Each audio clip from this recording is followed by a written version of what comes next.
Hello বন্ধুরা, এবারে বন্ধ হতে চলেছে জি বাংলা স্টার জলসার। ঘরে ঘরে এবারে বিনোদন পৌঁছাবে কি করে, নেপথ্যে কারণ কি রয়েছে, আসুন দেখে নেওয়া যাক এক ঝলকে।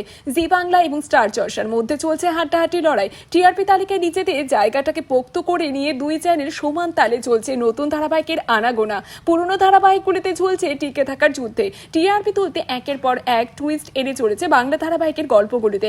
বর্তমানে তো টিআরপিতে ছক্কা হাঁকাতে শুরু করে দিয়েছে জলসা। প্রায় বছরখানেক টিআরপি তালিকায় প্রথম পাঁচে একচেটিয়া রাজত্ব করেছিল অবশ্য জি।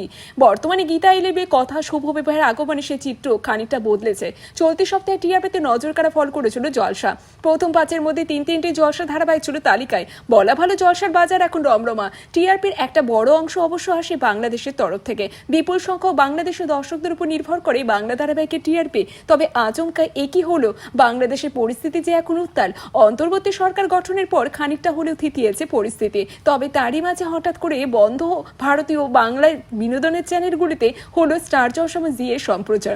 আচমকা বাংলাদেশে বন্ধ ভারতীয় সমস্ত চ্যানেলের সরাসরি সম্প্রচার। প্রসঙ্গত, বৈষম্য বিরোধী আন্দোলনে দেশের উদ্ভট পরিস্থিতিতে পদত্যাগ করে দেশ ছেড়েছেন প্রাক্তন প্রধানমন্ত্রী শেখ হাসিনা। বাংলাদেশ ছাড়বার পর এই মুহূর্তে তিনি রাজনৈতিকভাবে আশ্রয় নিয়েছেন ভারতে। হাসিনার বিরুদ্ধে ফেটে পড়েছে জনগণের রোষ। তবে কি তারই জেরে ভারতীয় চ্যানেল বয়কটের সিদ্ধান্ত নিয়েছেন বাংলাদেশবাসী? অবশ্য এর জন্য অপেক্ষা করতে হবে আর কিছুটা দিন। আসন্ন সময়েই তার উত্তর পাওয়া যাবে।